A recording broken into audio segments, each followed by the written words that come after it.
என்கின்ற போது திட்டம் போட்டு செயல்படுத்தப்படுகிற ஒரு திட்டமாக சூழலை உருவாக்குவதற்காக முடிவெடுப்பது என்று வரும்போது ஆட்சி பல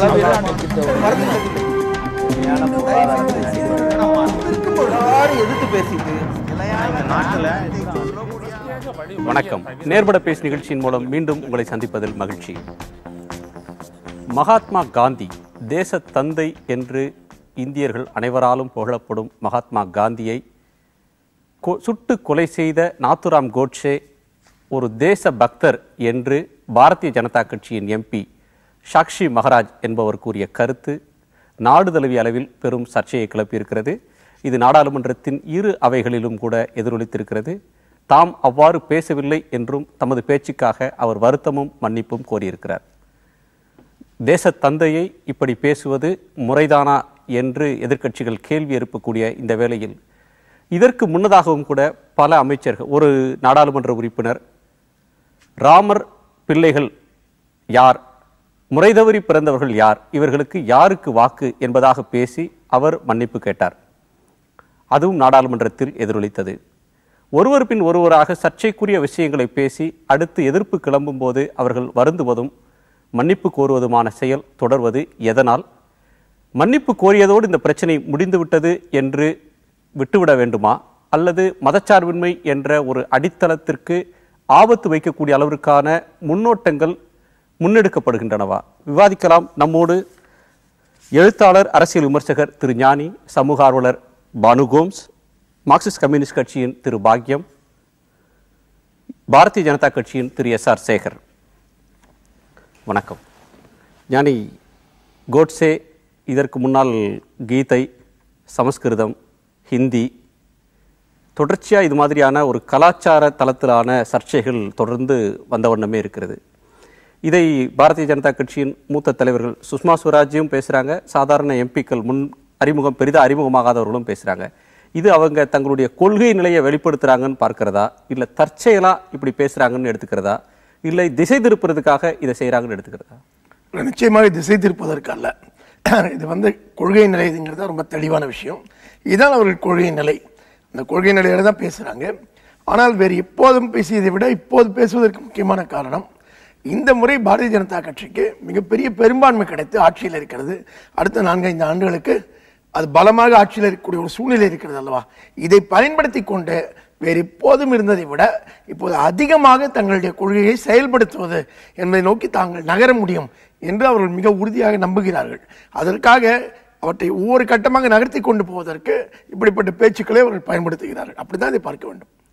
மதவாத கருத்துக்களை நோக்கி தங்களுடைய மதவாத கருத்துக்களை முழுமையாக செயல்படுத்துவதற்கான களத்தை இப்போது தயாரிக்கிறார்கள். 5 ஆண்டுகளுக்குள் அதை நிறைவேற்ற துடிக்கிறார்கள் அப்படின்ற ஞானியின் குற்றச்சாட்டு உங்களுக்கு ஏற்படையது.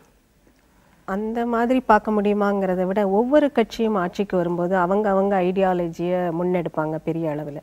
அவர் சொன்ன மாதிரி இப்போ ஒரு தம்பிங் மெஜாரிட்டியோடு வந்திருக்கும் போது ஃபர்ஸ்ட் டைம் இந்தியாவில் வாஜ்பாய் காலத்தை விட இப்போ மிகப்பெரிய மெஜாரிட்டியோடு வந்திருக்காங்கங்கும்போது அவங்களுடைய ஐடியாலஜியை அவங்க பெரிய அளவில் முன்னெடுக்கிறாங்க. ஆனால் ஆட்சியில் இருப்பவர்களை விட எதெல்லாம் ஆட்சின்னு வரும்போது ஐடியாலஜி அனைத்து மக்களுக்குமானதாக இருக்குதா அப்படிங்கும்போது அந்த வேறுபாடு நமக்கு தெரியுது. இப்போ அவங்க சில இதுகளை பேசாமல் இருக்கலாம், சில விஷயங்கள் சாதாரண ஒரு கட்சியின் ஐடியாலஜின்னு பேசிகிட்டு இருந்ததுக்கும் ஆட்சியில் இருந்து எம்பியாகவும் மந்திரியாகவும் இருக்கும்போது பேசுவதற்கும் நிறைய வித்தியாசம் இருக்கு. அந்த வித்தியாசம் இன்னும் ஆர்கனைஸ்டா அவங்க வரல, அந்த வித்தியாசத்தை உணர்ந்து அதுபடி செயல்பட ஆரம்பிக்கலைன்னு நான் பார்க்குறேன். இது புதுசாக ஆட்சிக்கு வந்த கட்சியில் ஏற்கனவே கட்சி ஆட்சியில் இருந்திருக்கு, இந்தியாவை ஆட்சி செய்திருக்கிறாங்க. நீங்கள் சொன்னது ஒரு கொள்கை நிலையிலிருந்து பேசுகிறாங்க. எந்த கட்சி ஆட்சிக்கு வந்தாலும் தங்களுடைய அடிப்படை கொள்கைகளை பேசுவது இயல்புன்னு. எந்த கட்சி ஆட்சிக்கு வந்தாலும் தங்களுடைய அடிப்படை கொள்கைகளை மக்களிடம் சொல்லி அதன் பேரில் மக்களோட மேண்டேட் வாங்கி அதை செயல்படுத்துறது இயற்கை. தங்கள் தேர்தல் அறிக்கையில் சொன்னதை செயல்படுத்துறது இயற்கை. ஆனால் இப்போ இவங்க சொன்னது வளர்ச்சி, அச்சாதீன், நல்ல காலம் பிறக்கும், ஊழல் ஒழிப்பு அப்படின்ற விஷயங்களை சொல்லி வாக்குகளை பெற்றுவிட்டு இன்றைக்கு தேர்தல் அறிக்கையில் சொல்லாத விஷயங்களை பேசுறாங்க, மக்கள்கிட்ட சொல்லாத விஷயங்களை பேசுறாங்க அப்படின்னு சொல்லலாமா? இல்ல, மக்கள் அவ்வளவு இன்னசென்ட்டா இவங்க வந்தா வெறும் வளர்ச்சியை மட்டும் பாப்பாங்கன்னு மக்கள் இன்னசென்ட்டா இல்ல. இவங்க வரும்போது இவங்களுடைய ஐடியாலஜி என்னன்னு எதிர்க்கட்சிகள்லாம் அதைத்தானே பெருசா முன்னெடுத்தாங்க. இவங்க மோடி அப்படி பேசலையே. மோடி பேசல. இன்னைக்கும் மோடி வந்து அந்த மாதிரியான கருத்துக்களை முன்வைக்கல. அவங்க கேபினெட்ல இருக்கிறவங்க பேசுறாங்க, கட்சியில இருக்கிறவங்க பேசுறாங்க. அப்போ ஒரு கட்சியில் பலவிதமான இது கருத்து இந்த கருத்தும் இருக்கிறது. ஒரு ஃப்ரீ திங்கிங்கிற அளவில் அவங்களுடைய கருத்துக்கள் நம்ம முன்னால வைக்கப்படுகின்றன. ஏற்றுக்கொள்வதும் நிராகரிப்பதும் மக்களுடைய கையில தான் இருக்கு. உங்களுடைய கருத்து? அதாவது இது ஒன்றும் அவங்க திசை திருப்பலுக்காகவோ அல்லது தெரியாமலோ பேசலை. ஆனால் பேசக்கூடிய நபர்கள் ஒரு சாதாரணமாக ஒரு பாரதிய ஜனதா கட்சியினுடைய RSSனுடைய தொண்டர் அல்ல, பாராளுமன்ற உறுப்பினர்கள், அதே மாதிரி அமைச்சர்கள், அரசியல் சட்டத்தின்படி ஆட்சி நடத்துவோம் என்று உறுதிமொழி எடுத்துக்கொண்டவர்கள் இப்படி பேசுகிறார்கள். ஒன்று. ரெண்டாவது, கருத்தியல் ரீதியாகவே நீங்கள் வந்து இவர் சாக்ஷி மகாராஜா வெளிப்படுத்தக்கூடிய விஷயங்கள் என்பது RSSனுடைய கருத்து. அது ஏற்கனவே RSSஐ சேர்ந்தவர்கள் இந்த கருத்துடையவர் தான். என்ன பெருசாக காந்தி சம்பந்தமாக RSS கருத்து இருக்கிறதோ, கோட்சேவுக்கு என்ன கருத்து இருக்கிறதோ அதே கருத்தை தான் இவர் பிரதிபலித்திருக்கிறார். ஆகவே இது ஒன்றும் புதிய விஷயங்கள் என்பது அல்ல. தொடர்ச்சி RSS அந்த கருத்தை மறுத்துட்டு தானே வருகிறது. இல்லை, RSS மறுப்பது என்பது ரொம்ப ரொம்ப குறைடிக்கு. அதாவது காந்தியோடு இப்போ கூட பேசுகிற பொழுது இந்த விஷயத்தையொட்டி ஒரு ஒரு சிறிய இடைவெளி தான் RSSம் காந்திக்கு இருக்கும் என்று இல்லை. கருத்தியல் ரீதியாகவும் மதம் சார்ந்த விஷயங்கள், மக்களுடைய அதாவது மத சார்பினை சம்பந்த விஷயங்களில் கூட காந்தியினுடைய நடவடிக்கையும் அவருடைய கருத்தும் RSS கருத்தும் எதிரெதிரான விஷயங்கள். ஆகவே நீங்கள் காந்தியை தேசத்தந்தை என்று 1944 சுபாஷ் சந்திர போஸ் பேசிய பொழுது, அதற்கு பிற்பாடு விவாதத்துக்கு வந்த பொழுது கூட இந்து மகாசபா உட்பட அதை ஏற்றுக்கொள்ளவில்லை. இஸ்லாமிய மதவாத அமைப்புகளும் அதை ஏற்றுக்கொள்ளவில்லை. அப்படிப்பட்ட சூழலில் தான் நீங்கள் காந்தி இதே RSS 70ஆம் ஆண்டு எழுதியிருக்கிறார்கள். 1971 ஆர்கனைசரில் எழுதக்கூடிய விஷயங்கள் இன்னைக்கு பத்திரிகையில் வந்திருக்கு. என்ன எழுதியிருக்காங்க? கோட்சே என்பவர் இந்தியாவினுடைய பெரும்பான்மை மக்களுடைய கருத்தை ஒரு ப்ரோ பாகிஸ்தானியாக காந்தி இருந்ததனால் பிரதிபலித்தார் என்று எழுதியிருக்கிறார்கள். அப்படிப்பட்ட சூழல் இருக்கிற பொழுது இந்த சாக்ஷி மகாராஜாவுடைய பேச்சுக்கள் என்பது RSS பேச்சிலிருந்து RSS கருத்திலிருந்து மாறுபட்ட விஷயம் அல்ல, அதைத்தான் பிரதிபலிக்கிறார். இது வந்து இந்தியாவில் நீங்க அரசியல் அது பாராளுமன்ற உறுப்பினர் பேசுகிற பொழுது தேர்தலில் கொடுத்த வாக்குறுதிகள், அரசியல் சட்டம் அனைத்தையும் மீறிய செயல். அப்ப அந்த அடிப்படையில் தான் நம்ம இந்த விஷயத்தை பார்க்க வேண்டுமே தவிர இது ஏதோ தெரியாம பேசிட்டாரு, வார்த்தை தவறி வந்து விட்டதில்லை. ஏராளமான உதாரணங்கள் இருக்கிறது. நீங்க RSS தலைவர் என்ன பேசுகிறாரோ அதன் வழி நின்று பலர் பேசுகிறார்கள். முன்னால ஒரு சாத்வி பேசினது சர்ச்சையாச்சு, வருத்தம் தெரிவிச்சாங்க. அவர் சார்புல இதை ஏற்க முடியாதுன்னு சொல்லி ஜெட்லியும் வெங்கையா நாயுடும் வருத்தம் தெரிவிச்சாங்க. இன்றைக்கு இந்த MP பேச்சு அவரே வருத்தம் தெரிவிக்கிறார். நாடாளுமன்றத்தில் எதிர்க்க எல்லா கட்சிகளும் கண்டிக்கின்றன. ஒரு தேச தந்தையை மகாத்மா காந்தியை கொன்னதை நியாயப்படுத்துறதும், கொன்ன ஒருவர் தேச விரோதின்னு சொல்லிட முடியாது அவரை அப்படின்னு சொல்ற துணிச்சல் எங்கே இருந்து வருது ஒரு எம்பிக்கு? அதாவது முதல்ல அண்ணன் பாக்கியம் அவர்கள் சொன்னார்கள், இந்த RSS கருத்தும் கோட்சே கருத்தும் ஒன்றெல்லாம் சொன்னார்கள். இது தொடர்ந்து பரப்பக்கூடிய பொய்யான விஷயங்கள். ஏனென்றால் கோட்சேவனுடைய கருத்தை எந்த காலத்திலும் RSS ஏற்றுக்கொண்டதில்லை. காந்தி அவர்கள் RSS ஆலே வழிபடப்பட்டவர். மகாமனா மாளவியோ மகாத்மா காந்தி ரேவச்சே என்று காலையிலே தினசரி இந்தியாவினுடைய பல்வேறு சுப்பிரமணிய பாரதியை ரமணோ மாளவி ஏசிய ஸ்ரீ சுப்பிரமணிய பாரதி என்றும், அதே மாதிரி திருவள்ளுவரை பற்றி ஜுலேலா லோகோ சைதன்யகா திருவள்ளுவர் எஸ்டதா என்று சொல்லி பல்வேறு தமிழ் தலைவர்களை மகாத்மா காந்தி உட்பட வணங்கி வருகின்ற இயக்கம் RSS ஒன்று. அதே மாதிரி 1942 பாரதாவுடைய RSS கேம்பில் காந்தி அவர் அழைக்கப்பட்டார்கள். அமர்ந்திருக்கின்ற போது எந்த ஜாதியும் இல்லாமல் ஒரே அளவில் எல்லாரையும் நீங்கள் சமமாக பார்க்கிறீர்கள் என்று சொல்லி அவரே ஆச்சரியப்பட்டார். ஆக மகாத்மா காந்தியினுடைய செயல்பாட்டு முறையிலே சில விஷயங்கள் கருத்து ஒற்றுமை இல்லாமல் இருக்கலாமே தவிர அவர் மீது இருக்கிற அபிமானமும் மரியாதையும் RSSக்கு எந்த காலத்திலும் குறைந்ததில்லை. கோட்சேவை நாங்கள் துதிபாடவில்லை, ஆதரிக்கவில்லை. ஒன்று. RSS பிடிக்கவில்லை என்று சொல்லிதான் கோட்சே வெளியே போனார். RSSக்கு எனக்கு ஒத்து வராது என்று சொல்லிதான் வெளியே போனார். RSS நான் நினைக்கிற விஷயங்களுக்கு சரியில்லை என்று சொல்லிதான் வெளியே போனார். இது சரித்திரம். ஒன்று. இரண்டாவது, நீங்க சொன்னீங்க இந்த எம்பிக்கு எப்படி ஒரு துணிச்சல் வந்து சொல்றீங்க. 1931 அவரை நீக்கிட்டோம் அப்படின்னு சொல்றத அவரோட சகோதரர் கோபால் கோட்சே மறுக்கிறாரு. இல்ல, நீங்க திரும்ப சரித்திரத்தை யாராலும் மாற்ற முடியாது. சரித்திரத்தை தவறாக வேணால் சொல்லலாம். RSS கொள்கைகள் மீது உடன்பாடு இல்லை என்கின்ற காரணத்தை தான் வெளியேறினேன் என்று அவர் வெளிப்படையாக ஒத்துக்கொண்டிருக்கிறார். ஸ்டேட்மெண்ட் விட்டுருக்கார். அதை நியாயப்படுத்துற தைரியம் எப்படி ஒரு பிஜேபி வருகிறது? பாருங்க, நீங்களே சொன்னீங்க ஆரம்பத்துல வளர்ச்சி ஊழல் ஒழிப்பு, நாட்டினுடைய முன்னேற்றம், இதை வைத்து வந்த பிஜேபி ஏன் இப்படி செய்கிறது என்று கேட்டீர்கள். நான் கேட்கிறேன், 4.8% இன்றைக்கு இன்ஃபிளேஷன் குறைந்திருக்கிறது. வளர்ச்சியை நோக்கி 50 லட்சத்திற்கு 1 லட்சம் கோடிக்கு சமமாக வெளிநாட்டினுடைய மூலதனங்கள் வந்திருக்கிறது. மேக் இன் இந்தியா வேகமாக வளர்ந்து வருகிறது. நோக்கியா கம்பெனி மூடிட்டாங்க. இந்த நோக்கியா கம்பெனியை நீங்கள் மூட வைத்தீர்கள். நோக்கியா கம்பெனி நேத்து காலையில வரல. நோக்கியா கம்பெனி 6-7 வருஷத்துக்கு முன்னால தமிழ்நாட்டில் சொல்லக்கூடியது ரெலவென்ட்டாக இருக்கணும். நோக்கியா கம்பெனி என்று வந்தது? நேத்துக்கு மோடி வந்தோட வந்துச்சா? இல்ல இல்ல, அது நோக்கியா கம்பெனி மூடி கூட்டு போடுற நேரத்துல வந்து நீங்க கேக்குறீங்க. ஆகவே அதற்கும் இதற்கும் சம்பந்தம் இல்லை. ஆக இதையும் இல்ல, வளர்ச்சியினுடைய சம்பந்தமாக நடைபெற்று வருகின்ற விஷயங்களை ப்ரொஜெக்ட் பண்ணுவதற்கு, பேசுவதற்கு காங்கிரஸாலையும் எதிர்கட்சிகளாலும் முடியவில்லை என்கின்ற காரணத்தினாலே அப்படியே கிளியரா ஒரு லென்ஸ் போட்டு போக்கஸ் பண்ணி எந்தெந்த விஷயங்களிலே நாம் இன்றைக்கு விவாதத்தை தொடக்கலாம் என்ற வகையில இது வந்திருக்கிறது. இதை ஆதரிக்கவில்லை, இதை ஏற்றுக்கொள்ளவில்லை. இது உங்களுக்கு சொல்லுகிறேன். இது ஆகவேதான் இதை நான் கருத்திலே கொள்ள வேண்டும் என்று நினைக்கிறேன். ஞானி குறுக்கிட்டீங்க. சாட்சி மகாராஜை பேச வைத்தது ஒண்ணு காங்கிரஸ்காரர்கள் அல்ல. அவர் வந்து காங்கிரஸ் ஏஜென்ட்டாக இப்படி பேசி பிஜேபி சிக்கல்ல ஆழ்த்துகிறாரு சேகர் சொல்ல வராரான்னு எனக்கு தெரியல. இல்ல அப்படி இல்ல. அதாவது அவர் பேசியதை சரி என்று சொல்லவில்லை. மாறாக மற்ற விஷயங்கள் நடந்து வருகின்ற பாரதிய ஜனதா கட்சியின் முன்னேற்றமான விஷயங்களை எல்லாம் நீங்கள் ஒதுக்கி வைத்து விட்டு, ஆனா அதை பத்தி பேசுறீங்க.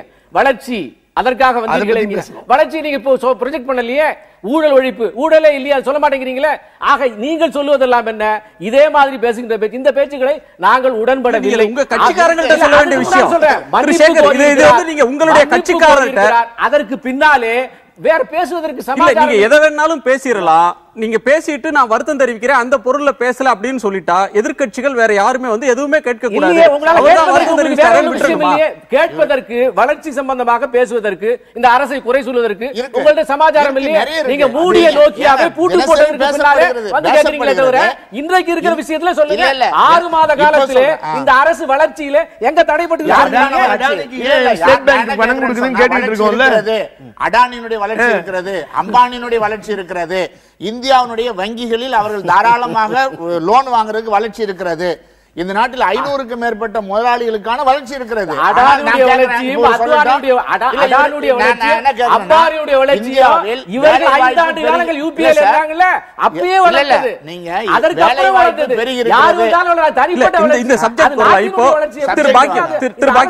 உங்கள்கிட்ட கேட்கிறேன், எதிர்க்கட்சிகளுக்கு பேசுவதற்கு வேறு விஷயம் இல்ல, அதனால இது மாதிரியான சின்ன விஷயங்களை பெரிதுபடுத்தி கொண்டு சர்ச்சையை கிளப்புறாங்க. இல்ல, பேசுவது மன்னிப்பு கேட்டதோட அதை விட்டுறணும்னு வெங்கையா நாயுடு சொல்றாரு. இல்ல சார், பேசுவதற்கு நிறைய விஷயங்கள் இருக்கிறது. பாராளுமன்றத்திலும் ராஜ்யசபாவிலும் வரக்கூடிய 67 பில், அதுவும் இந்த நாட்டினுடைய அடிப்படையான உரிமைகளை பறிக்கக்கூடிய பேசுவதற்கு தயாராக இருக்கிறார்கள். ஆனால் அப்படிப்பட்ட ஒரு சூழல் இருக்கிற பொழுது பாராளுமன்றத்தை நடத்தி, நீங்க சாத்வி பேசிய விஷயத்திலே 3 நாள் பார்லிமெண்ட் நடக்கல.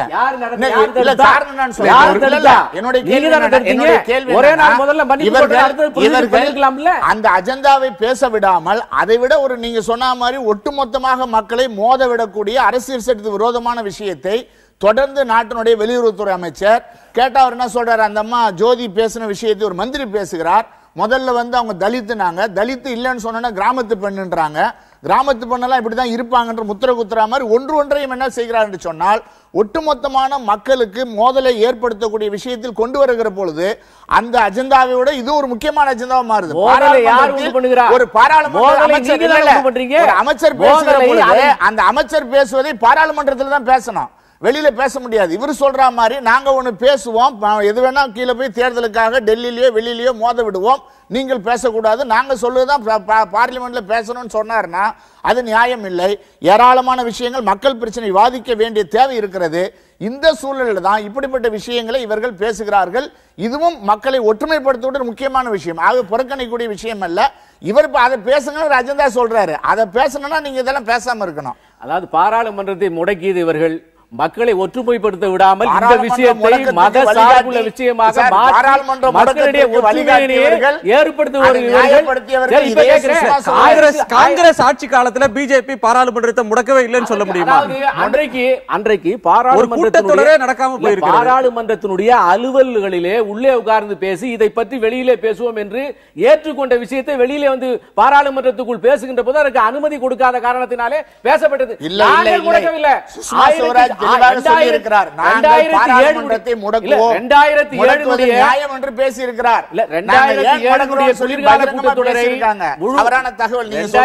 குளிர்கால கூட்டத்தொடரை கம்ப்ளீட்டா அபாண்டன் பண்ணது காங்கிரஸ். 2008 முடிச்சிட்டாங்களா இல்ல எதிர்க்கட்சிகள் அமளினால இல்ல அந்த கூட்டத்தொடர் சேகர் அந்த கூட்டத்தொடர்கள்லாம் காங்கிரஸே நடத்த வேண்டாம் அப்படின்னு சொல்லி அவங்க கூட்டல சொல்ல முடியுமா? சரித்திரம் இருக்கிறது குணசேகர், சரித்திரம் இருக்கிறது. படிச்சு பார்த்தீர்கள் என்றால் அந்த கூட்டத்தொடரை நடக்காமல் அவர்கள் வெளிநாடு சென்றிருக்கிறார் பிரதமர், அந்த நாட்டுக்கு செல்கிறார் பிரதமர் என்று சொல்லி அந்த கூட்டத்தொடரை நடந்த கூட்டத்தொடரை பல நாட்கள் நடந்த கூட்டத்தொடரை அது தெலுங்கானா பிரச்சனைனாலும் சரி வேற பிரச்சனைகள்லயும் சரி கூட்டத்தொடரை முடக்கிய வரலாறு காங்கிரஸ் முடக்கினார்கள். 2Gல நிலக்கரியில பல விஷயங்களை காப்பாற்றுகின்ற பொறுப்பு காங்கிரஸ்காரர்கள் வந்து அந்த அளவுக்கு ஓன் காங்கிரஸ்காரர்கள். நீங்க ஏடிஆர்ன்ற ஒரு அசோசியேஷன் ஃபார் டெமோக்ராட்டிக் ரைட்ஸ் அந்த இதை எடுத்து பாத்தீங்கன்னா கடந்த 13வது மக்களவை தொடர் தான் அதிக நாட்கள் பேரவை அந்த சபை கூட்டம் நடக்காததும் அதிக விவாதம் நடக்காத ஒரு பேரவைன்னு சொல்லலாம். அடிப்படை விஷயம் ஒரு முக்கியமான விஷயம் இப்ப சேகர் முயற்சி பண்ணிட்டு இருக்கிறது எல்லாம் இருக்குல்ல, இதே உத்தியத்தான் பிஜேபி டெல்லியிலையும் பண்ணிட்டு இருக்கு. அதாவது என்ன விஷயம் நாம் விவாதிக்க வேண்டுமோ அதை விவாதிக்க விடாமல் முற்றிலும் வேறு பக்கம் விவாதத்தை கொண்டு போறது இருக்குல்ல, அதுக்கான ஒரு திசை திருப்பல தான் இப்ப பிரச்சனை விவாதிக்க முடியாமல் வேறு விஷயங்களை நோக்கி திசை திருப்பது நடக்குதுன்னு பாக்கியம் சொல்றாருல. விஷயம் இவர்கள் RSS உடைய அஜெண்டாவை முன்னிறுத்தி கொள்கையை முன்னிறுத்தி தான் பிஜேபி ஆட்கள் பேசிக் கொண்டிருக்கிறாரா, ஒவ்வொரு கட்டமாக அதை முன்னிறுத்தி கொண்டு வருகிறார் என்பதுதான் நமக்கு இன்றைக்கு விவாதத்துக்கான விஷயம். அதை பற்றி விவாதிக்க விடாமல் இப்போதே பாராளுமன்ற முடக்கலை நோக்கி ஒரு விவாதத்தை திசை திருப்புறாரு. இதே உத்தியில் தான் இந்த விஷயங்களையும் அவங்க பயன்படுத்துறாங்க. எப்படின்னு பாத்தீங்கன்னா பிஜேபி வந்து என்னென்ன வளர்ச்சி பிரச்சனையை சொல்லி வந்ததோ அதை பற்றி எல்லாம் கேள்வி கேட்டால் பதில் சொல்ல முடியாத ஒரு சூழ்நிலை. எந்த வளர்ச்சி சம்பந்தப்பட்ட விஷயத்தை பற்றி விவாதிக்க முடியாத சூழ்நிலையில, பெருமூலாளிகளுக்கு ஆதரவாக இருக்கக்கூடிய பிரச்சனைகளை பேச முடியாத சூழ்நிலையில அதை பேச விடாமல் வேறு பக்கம் திசை திருப்ப இதை பயன்படுத்திக் கொள்கிறார்கள். அதே நேரத்தில் தங்கள் கொள்கைகளை அடுத்த கட்ட நகர்த்தி கொண்டு போவதற்கும் பயன்படுத்துகிறார்கள். ஒரு கல்ல 2 மாங்காய்ங்கிற மாதிரி அவர்கள் RSS அடிப்படை கொள்கைகளை அடுத்து நகர்த்த முயற்சிக்கிறார்கள். அதை பேசுவதை நோக்கி எல்லோரையும் திசை திருப்புவதன் மூலம் இந்த அடிப்படையாக அவர் சொல்லிக் கொண்டு வந்த வளர்ச்சி பிரச்சனைகளை பேச விடாமல் தடுக்கிறார்கள். இந்த ரெண்டையும் தான் அவர்கள் செய்கிறார்கள்.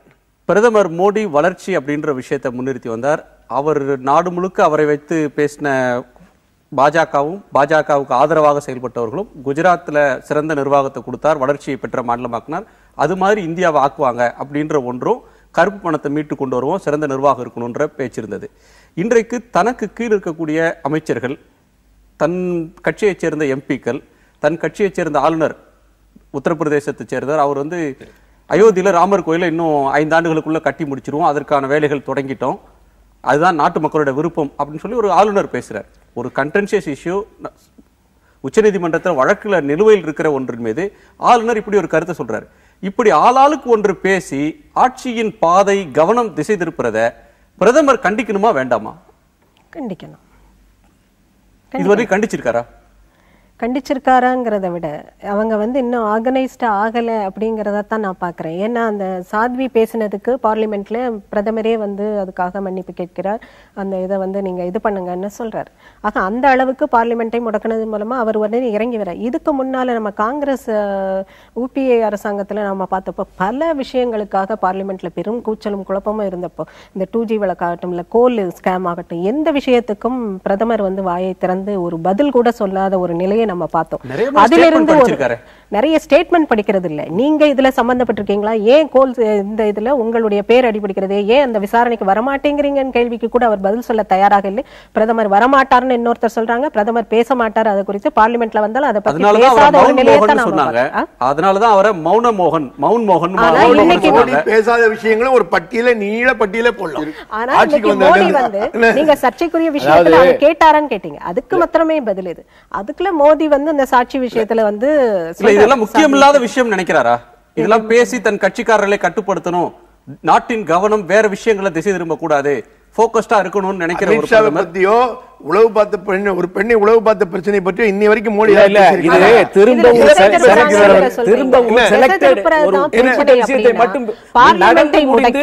சுப்ரீம் கோர்ட் அதுக்கு சம்பந்தம் இல்லை என்று சொல்லி தீர்ப்பு கொடுத்ததுக்கு பின்னாலே மறுபடியும் பேசுகிறார். பிரதமர் பேசவே இல்லை என்று சொல்கிறார். பிரதமருக்கு தான் இந்தியாவிலேயே அதிகமாக வந்து ட்விட்டர் அண்ட் இதுல பேஸ்புக்ல இருக்கிற கருத்துக்களை உடனடியாக வைக்கிறார். ஒவ்வொரு பேச்சுக்கும் சோசியல் மீடியால ஒவ்வொரு விஷயங்களுக்கும் மக்களுக்கு போய் சேர வேண்டிய விஷயங்களை போய் சேர வைத்துக் கொண்டிருக்கிறார். அரசாங்கத்தினுடைய அத்தனை செயல் திட்டங்களையும் மக்களுக்கு செய்த வளர்ச்சி பணிகளையும் அந்த மீடியாக்களில் உடனடியாக வெளிவருகிறது. நீங்கள் உங்களுடைய சந்தேகங்கள் அத்தனையுமே நிவர்த்தி செய்யப்படுகிறது. கேட்டா சேர வேண்டியது வருது இல்ல, நோக்கம் என்ன? இல்ல ட்விட்டர்ல யார் என்னை வந்து சந்திச்சாங்களோ அவர் போட்டோவை போடுறாரு, யாருக்காவது பிறந்த நாள்னா வாழ்த்து சொல்றாரு, மலாலாவுக்கும் வாழ்த்து சொல்றாரு, ரஜினிகாந்துக்கும் வாழ்த்து சொல்றாரு. இதுல எந்த பிரச்சனையும் இல்ல. புதின் வர்றாருன்னா அவருக்கு ரஷ்ய மொழியிலேயே வாங்க அப்படின்னு வரவேற்கிறார். ட்விட்டர்ல அவ்வளவு ஆக்டிவா இருக்கிற, அதன் மூலமா தன்னுடைய செய்தியை பரிமாறிக்கொள்ளக்கூடிய நரேந்திர மோடி ஏன் இந்த மாதிரி விஷயத்துல என்ன சந்தேகம்? தன் கட்சி எம்பிய தன் கட்சியை சேர்ந்தவர்கள் தாறுமாறா பேசுறத, வரம்பு மீறி பேசுறத, இப்படி பேசாதீங்கன்னு 2 வரி எழுதுறதுல அவருக்கு என்ன பிரச்சனை இல்ல? இப்ப இதுலயே மறுபடியும் அதே ட்விட்டர்ல அவர் பதில் சொல்லல. ஏன்னா அதே ட்விட்டர்ல பதில் சொல்ல வேண்டிய அவசியம் இல்லை. ஏன்னா அந்த சம்பந்தப்பட்ட நபர்களுக்கு தான் விஷயம் போய் சேரணும். இல்ல யாருக்கு சொல்லணுமோ அவங்க சொல்லணும். மக்களுக்கு சொல்ல வேண்டிய விஷயம் எம்பிகளுக்கு சொல்ல வேண்டியது நாடு முழுவதும் இருக்கிற தன்னுடைய இல்ல ஒரு நிமிஷம் பாராளுமன்ற கமிட்டி கூடுகிறது, அதுல இதை கண்டித்து இருக்கிறார். இல்ல கண்டிச்சார் நாட்டு மக்களுக்கு எல்லாம் சொல்லிட்டு எம்பியை பேசுன்னு சொல்லிட்டு நாட்டு மக்களுக்கு வந்து நீங்க பேசக்கூடாதுன்னு சொல்லி காங்கிரஸ் மாதிரியோ வெளிப்படையாக அவர் மேல வந்து ஏன் அவர் மௌனமா இருக்கிறார், இதை அவர் என்கரேஜ் பண்றாரா அப்படின்னு கேள்விகள் வரும்போது அவர் ட்விட்டர் மூலமோ ஸ்டேட்மெண்ட் மூலமாகவோ பாராளுமன்றத்தின் பேசுவதன் மூலமாகவோ வெளிப்படையாக தன் கட்சியோட ரேங்க் அண்ட் ஃபைல் தொண்டர்கள் இருந்து எம்பி வரையிலும் இதை செய்யாதீங்க, இதை கட்சி நான் ஏற்கல அப்படின்னு சொல்றதுக்கு என்ன தயக்கம் இருக்கு அவருக்கு? இப்பதானே எஸ்கலேட் ஆயிருக்கு, இனி சொல்றாரான்னு பார்க்கலாம். வந்து மோடி வந்து மன்னிப்பு கேட்டுட்டாரு. 2 இஷ்யூ இப்பதான் இன்னைக்கு தான் ஒரு இஷ்யூ வந்திருக்கு. அதனால இனி எஸ்கலேட் ஆகும்போது அவர் கண்டிக்கிறாரான்னு நம்ம பார்க்கலாம். இல்ல அவருக்கு இந்த கொள்கையில் உடன்பாடு இருக்கிறது.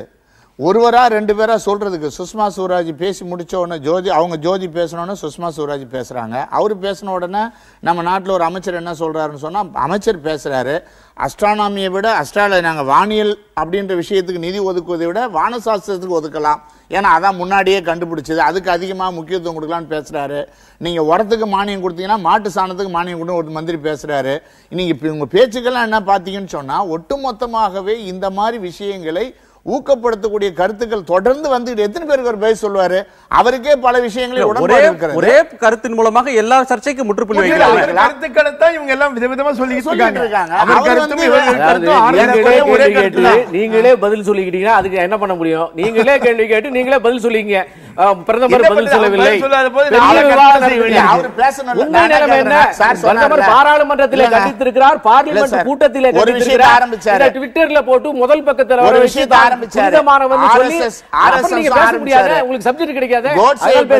கண்டித்து ஆர்எஸ்எஸ் சொன்னாரு, நாங்கள் காந்தியை புகழ்றோம், பாடுறோம், வணங்குறோம், கரெக்ட். அந்த படுகொலையை கண்டித்து ஆர்எஸ்எஸ் ஆர்கனைசர்ல எத்தனை கட்டுரை வந்திருக்கிறது? அதாவது உண்மை நான் என்ன கேட்கிறேன்னு சொன்னா கருத்தியல் விஷயத்துக்கே வருவோம். அவர் பேசின அடிப்படையில நாங்க காந்தியை புகழ்றோம், வணங்குறோம், எல்லாம் கரெக்ட் தான். இந்த படுகொலை சம்பந்தமாக தேசம் முழுவதும் உலகம் முழுவதும் இன்றைய வரை விவாதம் நடந்து கொண்டிருப்பதற்கு ஒரு முக்கியமான காரணம் ஆர்எஸ்எஸ். ஆனால் பல்வேறு கமிஷன்கள் சொல்லிவிட்ட பிறகு அண்மையில கூட நேருவை கொல்லுவார் எடுத்து ஒப்பாரி வைக்கிற சப்ஜெக்டே இல்லங்கறனால திரும்ப பேசிட்டு இருக்கீங்க. இன்னும் ஒருபடி மேலே போய் சொன்னால் இந்த ஆர்எஸ்எஸ்க்கும் கோட்சேவுக்கும் சம்பந்தம் இருக்கு சொல்வது கோர்ட்டினுடைய உரிமை மீறலாகும். அது பல்வேறு வழக்குகளே தீர்ப்பு கொடுத்த பிறகு பல்வேறு கமிஷன்கள் அதற்கு சம்பந்தம் இல்லை என்று சொன்ன பிறகு நீங்கள் சொல்வது என்பது சப்ஜெக்ட் இல்லன்னு சொல்லி பேசிட்டே போங்க. நீங்க வேற சப்ஜெக்ட் இல்லன்னு கிடையாது. அதாவது என்னன்னு சொன்னா இவர நாங்கள் காந்தியை வழிபடுகிறோம் என்று சொல்லுகிறவர்கள் 70ஆம் ஆண்டுகளில் RSS ஆர்கனைசர்ல வந்தது சம்பந்தமாக இன்னைக்கு பத்திரிகையில் வந்திருக்கு. நான் என்ன சொல்றேன், எத்தனை தடவை இதை கண்டித்து இவர்கள் எழுதியிருக்கிறார்கள், பேசியிருக்கிறார்கள். தலைவர்கள் RSS தலைவர் பேசியிருக்கிறார்கள், எதுவும் நடக்கல.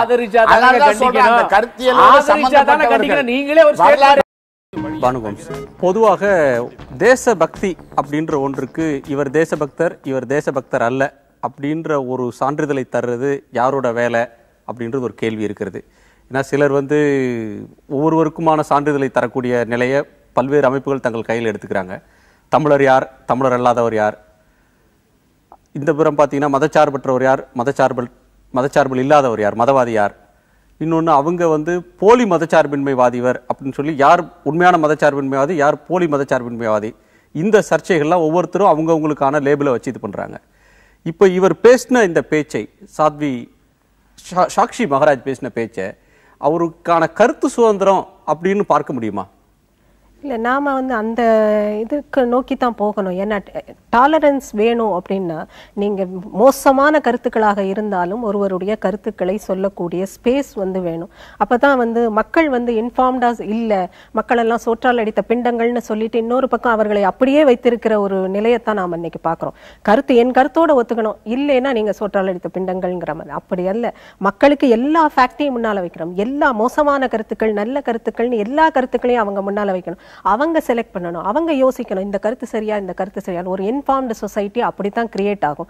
ஆனா இன்னைக்கு தமிழ்நாட்டுக்குள்ளேயே பார்ப்போம். தமிழ்நாட்டில் ஒரு தலைவரை நீங்க அப்படியே வரித்தெடுக்கணும், அவரை விமர்சனமே பண்ணக்கூடாது. அது பெரியாராக இருந்தாலும் அண்ணாவாக இருந்தாலும் கருணாநிதியாக இருந்தாலும் ஜெயலலிதாக இருந்தாலும் சரி, யாரையுமே விமர்சனமே பண்ணக்கூடாது. உடனே ஒரு பெரிய குரூப் எப்படி நீங்க சொல்லலாம், அதுவும் பெரியாராகட்டும் அண்ணாவாகட்டும் இல்ல காமராஜர் ஆகட்டும், ஒரு ஐடியாலஜியை முன்னெடுக்கிறாங்க இல்லையா, அவங்களெல்லாம் அவங்களே அப்படியே 100% வரித்தெடுக்கணுங்கிற அவசியம் இல்லை. எல்லா தலைவர்களும் காந்தி உட்பட ஒரு குற்றமே வேறுபாடு இருக்கு, முக்கியமான வேறுபாடு இருக்கு. தமிழ்நாட்டில் பெரியாரையோ அண்ணாவையோ கலைஞரையோ ஜெயலலிதாவையோ விமர்சிக்காமலாம் யாரும் இல்லை. விமர்சிக்கிறவர்கள் மீது மிக கடுமையான தாக்குதல் நடந்த மாதிரிலாம் எதுவும் சொல்லவே முடியாது. நீங்கள் ரொம்ப உதாரணமாக சொல்லணும்னா பெரியார் மிக அண்மையில ரொம்ப மோசமாக விமர்சித்தவர்னு பார்த்தீங்கன்னா நம்ம சேகர் அவருடைய கட்சியை சேர்ந்த எச் ராஜா தான். என்ன அவர் செருப்பால் அடித்திருக்க வேண்டாமான்னு எச் ராஜா கேட்டார். யாரும் எச் ராஜாவை ஒன்றும் எதுவும் பண்ணிடல. தமிழ்நாட்டில் அவர் அப்படி பேசுறதை கண்டிக்கிறோமே ஒழிய யாரும் உடனே அதனால அதுக்கு எதிராக பெரிய கொந்தளிப்பு ஏற்பட்டு ஒன்றும் ஆயிரல. ஆனால் எல்லாரும் அவங்க கருத்தை பேசக்கூடிய சூழ்நிலை இருக்கு. கலைஞரை பற்றி கடுமையான விமர்சன கட்டுரைகளை நான் எழுதியிருக்கிறேன், ஜெயலலிதா பற்றி கடுமையான விமர்சன கட்டுரைகளை நான் எழுதியிருக்கிறேன். நீங்க பாத்தீங்கன்னா அரசியல் ரீதியாக இருக்கக்கூடியவருடைய பல்வேறு செயல்பாடுகளை பற்றி கடுமையான விமர்சன கட்டுரை நான் எழுதி கொண்டுதான் இருக்கிறேன். அதனால நீங்க பெரியாரை பற்றின விமர்சன கட்டுரைகள் ஏராளமாக வந்து கொண்டிருக்கின்றன. அவர் தலித் விரோதி என்று இருக்கிறார்கள், தலித் ஆதரவாளர்கள், பிற்படுத்தப்பட்ட மக்களுக்கு மட்டுமானவர் எழுதியிருக்கிறார்கள், எல்லா மக்களுக்குமானவர் எழுதியிருக்கிறார்கள். எல்லா விதமான பார்வைகளும் இன்றைக்கு பேசப்படுகின்றன. பேசப்பட முடியாமல் தடுக்கப்படக்கூடிய சூழ்நிலை இருக்குன்னு தமிழ்நாட்டில் சொல்ல முடியாது. காந்தியினுடைய கொள்கைகள் சுதேசி கொள்கை தவறு, பிரிவினையில் அவர் எடுத்த ஸ்டாண்டு தவறு, மதச்சார்பின் மேல் அவர் எடுத்திருந்த கொள்கை தவறு அப்படின்னு எழுதக்கூடியவங்க காந்தி வாழ்ந்த காலத்திலே விமர்சிச்சிருக்காங்க. அம்பேத்கர்ல காந்தியை நேருக்கு நேரா என்கவுண்டர் பண்ணியிருக்காரு. இப்ப நமக்குள்ள கேள்வி, அந்த கருத்து சுதந்திரம் இதுல இல்ல. காந்தியை கொன்ற ஒருவர், எந்த ஒரு கொலையும் நியாயப்படுத்த முடியாத ஒன்று, காந்தியை போன்ற ஒருவரையே கொன்றவரை அவரை தேச விரோதியாக பார்க்க முடியாது, அவர் தேச பக்தர் தான் அப்படின்னு சொல்றதுன்றத எப்படி புரிஞ்சுக்கிறது? அதுதான் அவங்க கருத்திலிருந்து பார்வையிலிருந்து பார்ப்பது, டிஃப்ரெண்ட் பெர்ஸ்பெக்டிவ்னு சொல்றோம்ல. நீங்க காந்தி சைட்ல இருந்து நம்ம பாக்குறோம், கோட்சே சைட்ல இருந்து என்ன மாதிரியான அந்த முடிவுக்கான காரணம் என்னன்னு அவர் பக்கமாக ஒரு ஸ்டேட்மெண்ட் கொடுக்குறாரு. அதை படிச்சீங்கன்னா அவருடைய மனநிலை எதனால அந்த கொலையை அவர் செய்கிறாருங்கிறத பாக்குறோம். நம்ம இப்ப இங்கே பார்க்கலாம், மாவோயிஸ்டுகளுக்கான ஆதரவு பெரிய ஒரு நான் வயலன்ஸை போதித்த காந்தி தேசத்தில் இன்னைக்கு வயலண்ட் லீடர்ஸுக்கு வன்முறையை கையில் எடுத்த லீடர்ஸ்க்கு பெரிய ஆதரவு தளம் இருக்கிறது. காந்தி தேசம் தான். நாம அதையெல்லாம் அக்செப்ட் பண்ணத்தானே செய்யறோம். அவங்க மாவோயிஸ்டுகள் மிக கடுமையாக வன்முறையை கையில் எடுக்கிறார்கள். ஆனா அவர்கள் சைட்ல இருந்து அவர்கள் பெர்ஸ்பெக்டிவ்ல இருந்து பார்த்து அதற்கு ஆதரவு தெரிவிக்கிற ஒரு கருத்து நாம பாக்குறோம். அதே மாதிரி பிரபாகரன் மிகப்பெரிய வன்முறை போராட்டத்தை அவர் கையில் எடுத்தார். ஆனா வன்முறைக்கு எதிரான தேசம் இது. ஆனா பிரபாகரனையும் நாம பெரிய தலைவராக அவருடைய பிறந்த நாளை கூட இப்ப கொண்டாடு. எல்லா பிரபாகரன் ஒரு வன்முறையாளர், வன்முறை பாதையில் ஆயுத போராட்டம் நடத்தினவர். இன்னொருவங்க அவரை பாராட்டுறவங்க பார்வையில் அவர் ஒரு சுதந்திர போராட்டத்தை நடத்தின வீரர். அதேதான். அதே மாதிரி அவங்க கோட்ஸே வந்து ஒரு தேசபக்தர்னு சொல்றாங்க. தேசபக்தர்னு நான் சொல்றேன். சொல்ல வர விஷயம் அதான். இல்ல, நீங்க அத வேற மாதிரி இது பண்றீங்க. அதாவது கருத்தை ஒருவர் கருத்து வைக்கும்போது அது மோசமான கருத்தாக இருந்தாலும் நம்ம பார்வைக்கு அது வரணும்னு சொல்றேன். பிஜேபியோட தலைமையே அமைச்சர்களே இது தப்பு கண்டிக்கிறோம் அப்படின்னு சொல்லி அதை டிசோன் பண்றாங்க. அவரை கூப்பிட்டு வருத்தம் தெரிவிக்க சொல்றாங்க. நான் வருந்துறேன் அப்படின்னு அவர் மன்னிப்பு கேட்கிறார். ஆனா அதை கருத்து சுதந்திரமாக பார்க்கணும். இல்ல, ஒரு கருத்து சுதந்திரமா பார்க்கணும். அதனால விவாதிக்கலாம் சொல்ல வரீங்களா? ஒரு எம்பி பேசக்கூடாது, ஒரு மந்திரி பேசக்கூடாது, அரசில் இருப்பவர்கள் பேசக்கூடாது. ஆனா சாதாரண கருத்தியல் தளங்கள் இருக்கு இல்லையா, இப்ப என்ன போலவோ ஞானிய போலவோ இருக்கிறவங்க பல கருத்துக்களை உள்வாங்கி அதன் மீது விவாதம் நடத்தப்பட வேண்டும்ங்கிறது ஒரு இன்ஃபார்ம்டு சொசைட்டி கிரியேட் ஆறதுக்கு உதவுங்கிறேன். இல்ல, இது ரெண்டு வெவ்வேறு விஷயம். அவங்க சொல்ற கடைசியா சொல்ற வாக்கியத்தை நான் ஏற்றுக்கொள்றேன். அதாவது பொறுப்புல இருக்கிறவர் ஒன்று பேசுகிறார் என்றால் அந்த எம்பியின் கருத்து அவர் கருத்தா, அவர் சார்ந்திருக்கிற இயக்கத்தின் கருத்தா, கட்சியின் கருத்தா? அமைச்சரின் கருத்து அவர் தனிப்பட்ட கருத்துனா தனிப்பட்ட கருத்தை கட்சிக்குள்ள அவர் பேசலாம். கட்சிக்குள்ள கட்சியின் கருத்தை மாற்றுவதற்கு அவர் விவாதிக்கலாம். என்ன கட்சிக்குள்ள எல்லா விஷயங்களையும் வைக்கலாம். ஆனால் இயக்கத்தின் கருத்தை அப்படின்னு கேட்கும்போது இயக்கத்தின் கருத்தாக இருக்கிற காரணத்தினால்தான், RSS கருத்தாக இருக்கிற காரணத்தினால்தான் அவர் பேசாமல் பல பேர் அதை பேசிக் கொண்டிருக்கிறார்கள். ஒருத்தர் மட்டும் பேசல. அந்த கட்சியில இருந்து அந்த இயக்கத்துல இருந்து வெவ்வேறு ஆட்கள் அதே கருத்தை பேசுறாங்க. அது இயக்கத்தின் கருத்து தான், அதனால பேசாம இருக்காங்க. அது ரொம்ப பிரச்சனையா வரும்போது வேற வழி இல்லாம மன்னிப்பு கேட்கிறாங்க. சேகர் அகில உலக அளவுல பிரயாணம் செய்கிறார், இந்தியாவோட இமேஜை உயர்த்துறதுக்காக மோடி சுற்றுப்பயணம் செய்கிறார் அப்படின்னு பாஜக தரப்புல சொல்லப்படுகிறது. இது வந்து உண்மை இல்லைங்கிறீங்களா? இல்ல, பாஜக தரப்புல சொல்லப்படுது. இல்ல, செய்தி ஊடகங்கள் மக்கள் முடிவு பண்ண வேண்டியது. நான் அது செய்தி ஊடகங்களுடைய வாயில செய்திகள் வந்து கொண்டிருக்கு தினசரி. அதனால அவர் வந்து ரஷ்யான்னு சொல்லிட்டு ரஷ்யாவுக்கு தான் போறாருன்னு நான் நினைக்கிறேன். இல்ல, அகில உலக அளவில் சுற்றுப்பயணம் செய்து இந்தியாவின் மதிப்பை உயர்த்துவதற்காக அவர் பாடுபடுகிறார் என்று பாஜக சொல்கிறது. இன்றைக்கு ஜூன் 21 அன்று உலக யோகா தினமாக ஐநா 177 நாடுகள் அங்கீகரித்திருக்கிறது. 3 மாதத்திலே ஒரு பிரதமர், இந்தியாவினுடைய பிரதமர் போய் செய்திருக்கிறார். ஆகவே அவர் வந்து வெளிநாடுகளுக்கு எல்லாம் போய் ஒண்ணுமே செய்யல அப்படிங்கிற வாதத்தை யார் சொன்னாங்க? இப்ப அவர் வெளிநாடுகளுக்கு போயிருக்கிறார், அதை செய்திருக்கிறார் என்று சொல்றேன். அவர் வெளிநாடுகளுக்கு எல்லாம் போயிருக்கிறார் என்று சொல்லப்படுகிறதுங்கிற நீங்க நான் அப்படி சொல்லல. பதில் சொல்றேன். உலக யோகா தினம் அறிவிச்சதுக்கும் மோடியுடைய சாதனைக்கு என்ன சம்பந்தம் எனக்கு யாரு போய் பேசினாங்க? யாரு போய் பேசினாங்க? எப்படி நடந்துச்சு? ஒரு பாராட்டு சொல்ல முடியல. இந்தியாவுடைய புராதனமான விஷயங்களை உலக நாடுகள் அங்கீகரிக்கிறது, அதை பேச முடியல, அதை ஏற்றுக்கொள்ள முடியல. நான் சொல்றதை கேளுங்க. உலக அளவுல கார்ப்பரேட் முதலாளிகள் ஒரு சரக்கை விற்க வேண்டும் நினைச்சா அதுக்கேற்ற மாதிரி இந்த தினங்கள்லாம் அறிவிக்கப்படும். நீங்க வந்து உலக அழகி போட்டியில எப்போ வந்து பிலிப்பைன்ஸ் அழகி ஜெயிக்கிறாங்க, எப்ப பிரேசில் அழகி ஜெயிக்கிறாங்க, எப்ப இந்தியா அழகி ஜெயிக்கிறாங்கன்னு பாருங்க. அந்த நேரத்தில் அவங்களுக்கான கிரீம் ப்ராடக்ட்ஸுக்கோ அல்லது அது சார்ந்த ப்ராடக்ட்ஸுக்கோ இந்த புது மார்க்கெட்டை கிரியேட் பண்ணும்போது அந்த மார்க்கெட்டை ஒட்டி நடக்கும். இன்னைக்கு இந்தியா வந்து ஒரு முக்கியமான சந்தை. Make in India, made in இந்தியால அந்த சந்தை சம்பந்தப்பட்ட யோகாவை அவங்க உலக யோகா தினமா வரலாம். இல்ல, அதற்காக அங்கீகரித்திருக்கிறார்களா? மோடி வந்தா போற அந்த நிறுவனங்களுடைய சிஇஓவா வேலை செய்யறாரு. இடதுசாரிகளுக்கு அப்படிதான் தோணும். யோகாவை அங்கீகரிப்பதனால் நம்ம நாட்டுல என்ன மோடிக்கு ஒரு தொடர்பு இல்ல. மோடி அது என்ன சாதனை பண்ணாரு? புராதனமான இந்திய மக்களினுடைய ஒரு அம்சமாக இருக்கக்கூடிய ஒரு விஷயத்தை உலகம் அங்கீகரிக்கிறது என்பதை பாராட்டுவதற்கு யோகாவை பற்றி, யோகா என்பது அந்நிய நாட்டுக்கு சொந்தமா, நம்ம நாட்டுக்கு சொந்தமானது தானே. அதை வந்து அங்கீகரித்தது உலகம். ஒரு 3 மோடி செய்ததனால நீங்க ஏற்றுக்கொள்ள தயாராக இல்ல. மோடி செய்ததனால யோகாவை வந்து இன்னைக்கு வந்து ஐநா சபையில அங்கீகரிச்ச மாதிரி எக்கச்சக்கமான விஷயத்தை அங்கீகரிச்சிருக்காங்க. 10-11 யோகாவை விட்டுட்டு நான் கேட்ட கேள்வி வேற. சேகர், நான் உங்கள்ட்ட கேட்டதை நீங்க வந்து டிஸ்டார்ட் பண்ணிட்டீங்க. நான் உங்களை கேட்டது சர்வதேச அரங்கில் பயணம் செய்து இந்தியாவுக்கான மதிப்பை ஏற்படுத்த நரேந்திர மோடி பாடுபடுகிறார்னு பாஜக சொல்லுது. அப்படின்னு சொன்னதை நான் சொல்லாத ஒரு கருத்தை நீங்க சொல்லி அதுக்கு வேற ஒரு விளக்கம் கொடுத்தீங்க. நான் அதுக்கு வரல. மோடி ஒரு வளர்ச்சி அப்படின்ற பயணத்துல ஒண்ணுக்கு போகிற நேரத்துல அவர் கட்சியை சேர்ந்தவர்கள், RSS போன்ற அமைப்பை சேர்ந்தவர்கள் இவருடைய பாதையில வேற இதுக்கு நீங்க வரணும், கலாச்சார பாதைக்கு வரணும், எங்களுடைய இந்துத்துவ அஜெண்டாவை செயல்படுத்தணும் அப்படின்னு கட்சிக்குள்ள இருந்து கொடுக்கக்கூடிய நெருக்கடியாக இதை பார்க்கலாமா? இல்ல, நெருக்கடியாக பார்ப்பது உங்களுடைய உரிமை. நெருக்கடியாக பார்க்கிறதுக்கு அவசியம் இல்லை. ஒன்று. அதாவது ரெண்டாவது விஷயம், ஒன்று வந்து ஆர்எஸ்எஸ் எந்த நெருக்கடியும் கொடுக்கல. வந்து இதுல இருக்கக்கூடியவர்கள் எல்லாம் ஆர்எஸ்எஸ் சித்தாந்தத்திலே வளர்ந்ததுனால அவர்கள் அந்த சித்தாந்தத்தினுடைய அடிப்படையிலே சிந்திக்கிறார்கள். அதிலே தவறு என்றும் இல்லை. 2. மூன்றாவதாக, இந்தியாவிலே புதிதாக இங்கே திணிப்பதற்கு ஒன்றும் இல்லை. இந்த நாட்டினுடைய ஒரு சாதாரண விஷயம் வந்து இங்கே வந்து இந்துத்துவா அல்லது இந்து எண்ணங்கள் என்பதெல்லாம் பரப்புவதற்கு அவசியம் இல்லை.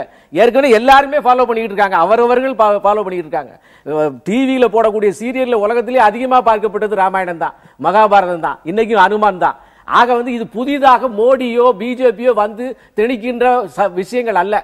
ஒன்று. இரண்டாவது, ஒருவேளை திணிப்பதாக இந்துத்துவா திணிப்பதாக நீங்கள் கருதினால் சுதந்திரத்துக்கு பின்னாலே சுதந்திரம் அடைந்த போது நான் கேட்ட கேள்வி, இந்த ஆட்சியின் பாதையை திசை திருப்ப பார்க்கிறார்களா? எப்படி பாதை பாதை ஆர்எஸ்எஸ்ல இருந்தா வந்தாங்க, அதே சித்தாந்தத்துல இருக்காங்கன்னு சொல்லிட்டு நல்ல விஷயத்தையும் சேர்த்து சொல்லி நல்ல விஷயம் என்ன சொன்னா, நாங்க வந்து பரப்பு, நீங்க பரப்புல நீங்க அது ஏற்கனவே பரப்பி இருப்பதை அரசியலாக்குகிறீர்கள். பிரச்சனை என்ன, இந்த மண்ணு 87% இந்துக்கள் இருக்கிற இந்த நாட்டிலே அதுதான் இருக்க முடியும். இவர்கள் இந்து மதத்தை அங்கீகரிக்கக்கூடிய மதத்தை கெடுக்காம இருக்கணும். இந்து மதத்தை கெடுக்காமல், இந்து மதத்தை கெடுக்காமல், இந்து மதத்தை அரசியலாக்கி மோத விடாம இருக்கிற இவங்க அதுக்கு பயன்படுத்துறாங்க. இந்து மதம் இருக்கு, அவர்கள் ஒற்றுமையா இருக்கிறார்கள், கிராமப்புறத்திலும் நகர்ப்புறத்திலும் வாழ்ந்து கொண்டிருக்கிறார்கள், எந்த பிரச்சனையும் இல்லை.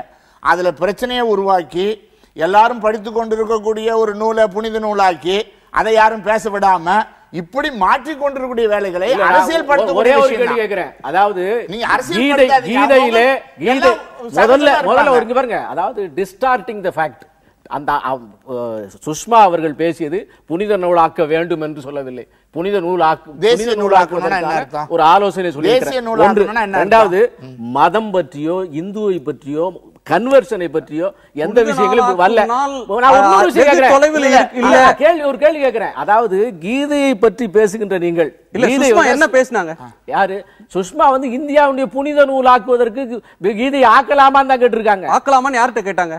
அவங்க ஒரு ஸ்டேட்மெண்ட்ல சொல்லியிருக்காங்க. இல்ல அப்படி கேட்கலையே. அவங்க என்ன மாதிரி கேட்பதற்கான புனித நூலாக இதை மாற்றுவதற்கான முயற்சி நடக்கிறது, மோடி அரசு அதற்காக இருக்கிறது, அந்த நாள் அதிக தொலைவில் இல்லை அப்படின்னு சொல்றாங்க. இல்ல, நான் ஒரு கேள்வி கேட்கிறேன், இதுல எந்த விதத்திலே உங்களுக்கு தவறு இருக்கிறது? ஏனென்று கேட்டால் 1947 இந்த நாடு பிரிவினையாளப்பட்ட போது இந்த நாட்டிலே இன்றைக்கு இருக்கக்கூடிய இஸ்லாமியர்களுடைய பர்சன்டேஜ் என்ன, அன்றைக்கு என்ன, எந்த விதத்திலே மதம், எந்த விதத்திலே இந்து மதம் அவர்களுக்கு குறுக்கே நின்றது? எந்த விதத்திலே குறுக்கே நின்றது? எந்த விதத்திலே ஜனாதிபதிகளை கவர்னர்களையும் ஆக்கிய காங்கிரஸ் ஏன் பிரதமராக்கவில்லை?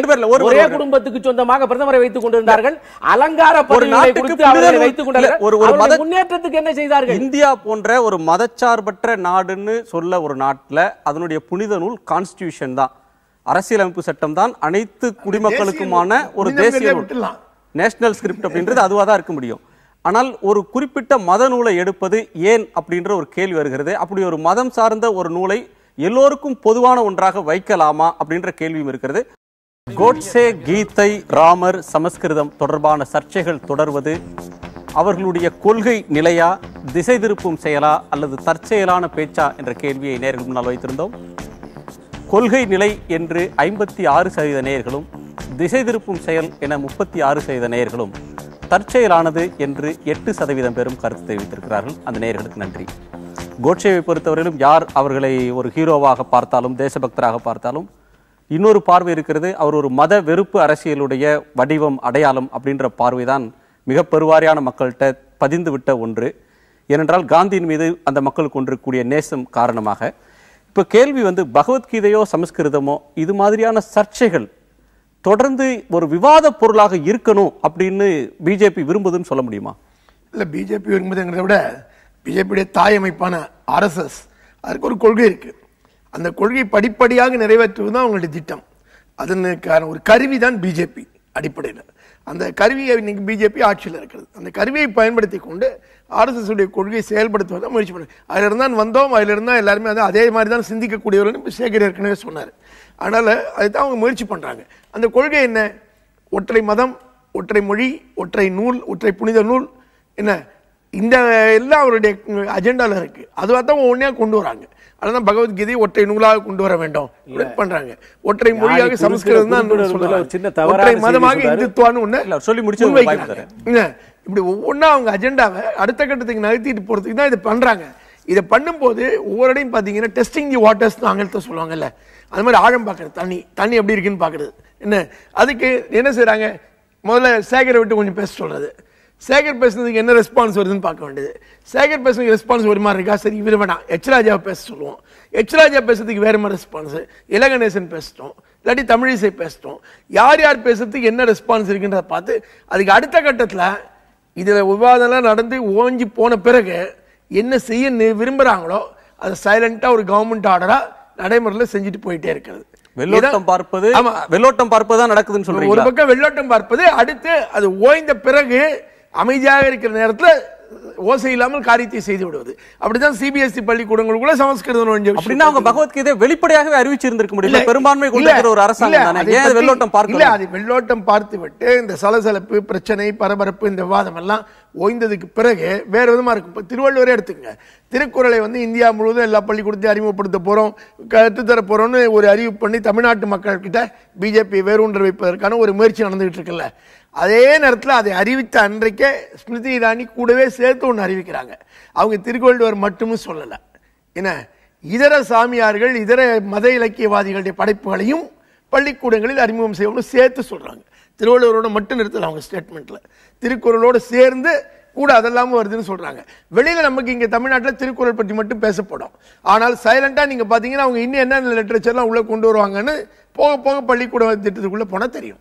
முதல்ல ஞானியுடைய கருத்துக்கு ஒரு ஒரே நாடு ஒரே மக்கள் ஒரே பண்பாடு, இது வேற்றுமையில் ஒற்றுமை இந்திய மக்களுடைய சாதனை. அவரை பொறுத்த மட்டும் ஒற்றை மதம், இது இந்து மதத்தில் இல்லை. இங்கே ஆயிரக்கணக்கான மதம் இருக்கு. கல்ல கும்பிடுறவன் இருக்கான், கும்பிடாதவன் இருக்கிறான், இருக்கு மதத்தை ஆதரிப்பவன் இருக்கிறான், எதுக்குறதுனா உங்களுடைய எந்த கருத்து வேண்டுமெல்லாம் இருக்கிறான். இது ஒற்றை மதம் அல்ல. இது சிந்தனா முறையே அகண்ட சிந்தனை, மிக சுதந்திரமான சிந்தனை, அதுதான் இந்து மதம். அதனால ஒற்றை சிந்தனைன்னு நீங்க ஒற்றை மதம் என்பது யாரையோ குறிப்பிட்டு சொல்லுகிறீர்கள், அவர்கள் அல்ல நாங்கள். இரண்டாவதாக பல்வேறு திருவள்ளுவரோடு சேர்ந்து பல்வேறு ஞானியர்கள் நாங்க. மத்திய அரசு எல்லா இந்தியா முழுவதும் இருக்கக்கூடிய எல்லா அந்தந்த மாநில முக்கியஸ்தர்களை பரப்புவது அதுல திருவள்ளுவர் ஒன்று. அதனால அது ஒரு செய்தியிலே புதிய விஷயத்தை திணிக்கின்ற இடதுசாரி சிந்தனை. அப்புறம் வெள்ளோட்டம் பார்க்க வேண்டிய அவசியம் இல்லை, இங்க வெள்ளோட்டங்கிற சிந்தனை இல்லை. அதெல்லாம் அவருடைய அதீத கற்பனை.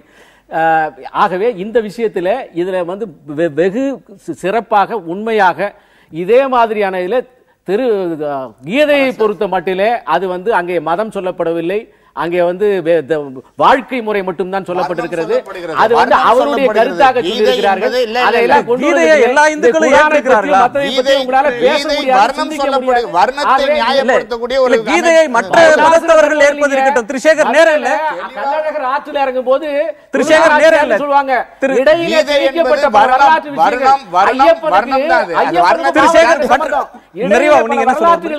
கொள்கை முடிவை அமல்படுத்த முயற்சி எடுக்கிறார்கள். கொள்கை முடிவை அமல்படுத்த முயற்சி எடுக்கிறார்கள். இப்படி இந்து மதத்தில் இருக்கக்கூடிய பல்வேறு பிரிவுகளை ஒன்று திரட்டி அரசியலாக்கி இன்றைக்கு ஒரே நாடு ஒரே இனம் ஒரே மொழி என்ற விஷயத்தை நிலைநிறுத்துவதற்காக RSS கொள்கை அமல்படுத்துவதற்கான முயற்சி நடக்கிறது. கீதை என்பது அது மன தத்துவம் சம்பந்தப்பட்ட பிரச்சனை அல்ல. அது வர்ணத்தை நிலைநாட்டக்கூடிய அது மைய அச்சாக கொண்டிருக்கக்கூடிய ஒரு நூல். அதனால தான் அதை அவர்கள் மீண்டும் மீண்டும் சொல்கிறார்கள். உங்களுடைய நிறைவு கருத்தா என்ன சொல்லுங்க? திசை திருப்பும் முயற்சியான்னு நீங்க கேட்டீங்க. திசை திருப்பும் முயற்சி எடுக்கப்பட்டா கூட அதனால திசை திரும்பணும்னு அவசியம் இல்லை. ஆனா இன்னைக்கு பார்லிமெண்ட்ல இதை மட்டுமே விவாதிக்கிற ஒரு சூழ்நிலையை நம்ம பாக்குறோம். இதற்காக திசை மற்றதான் விவாதிக்கணும்னு சொல்லுவீங்களா? இதை விவாதிக்க கூடாதுன்னு சொல்லுவீங்களா? இல்ல, ஒரு கவர்மெண்ட் இதை அமல்படுத்தும் போது இந்த அளவுக்கு பார்லிமெண்டை முடக்கி அதை எதிர்த்து டிஸ்கஷன்ல கொண்டு வந்தா பரவாயில்ல. இன்னைக்கு அமைச்சர் தனிப்பட்ட முறையில சொல்றாரு, இதை சொல்றாங்க, அதுக்காக மோடி ஒரு மன்னிப்பு கேட்கிறார், இல்ல எங்களுடைய அஜெண்டா இல்ல தனிப்பட்ட கருத்துன்னு சொன்னா அதை தாண்டி பேச வேண்டிய பிரச்சனைகள் லேபர் லா ரிஃபார்ம்ஸ்ல இருந்து ஏகப்பட்ட பிரச்சனை இன்னைக்கு பார்லிமெண்ட்ல பேச வேண்டியது இருக்கு. ஆனா இதுக்காக திசை திரும்பி அவர்கள் கொடுக்கிற அந்த பெயிட்டு ஏன் அந்த டிராப்புக்குள்ள போகணுங்கிறதா என்ன? திசை திருப்புவர்கள் இருக்கிறார்கள் என்றால் நீங்கள் பாஜகவை சேர்ந்தவர்கள் திசை திருப்புறாங்க, இல்ல கம்யூனிஸ்டுகளோ காங்கிரஸோ அதற்கு பலியாகிடுறாங்க அப்படின்ற உங்களுடைய கவலையை தெரிவிக்கிறீங்க. ஆக இந்த விஷயத்தை வைத்து எல்லா கட்சிகளும் அரசியல் செய்கின்றன, யாருக்கும் மக்கள் நலனை பற்றி அக்கறையே இல்லைங்கிறதா என்னுடையது. இல்ல திசை திருப்பக்கூடியவர்கள் செய்வது குற்றமா அல்லது திசை திருப்பலுக்கு பலியாகக்கூடியவர்கள் செய்வது குற்றமா, இல்ல இந்த எந்த அரசியலையும் வெளியில நின்று கொண்டு அப்பாவிகளாக பார்த்து கொண்டிருக்கக்கூடிய மக்கள் தரப்புல குற்றமான்றது எல்லா அரசியல்லையும் மக்கள் நலன் இல்லைங்கிறது ஒரு ஆய்வுக்குரியது. உங்கள் நால்வருடைய வருகைக்கும் கருத்து பகிர்வுக்கும் நன்றி. நேயர்களே, மீண்டும் ஒரு நேர்பட பேசு நிகழ்ச்சியில் சந்திக்கலாம். வணக்கம்.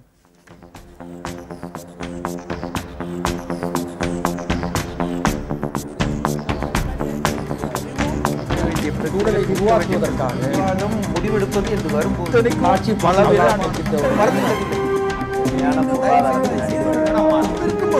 எதிர்த்து பேசிட்டு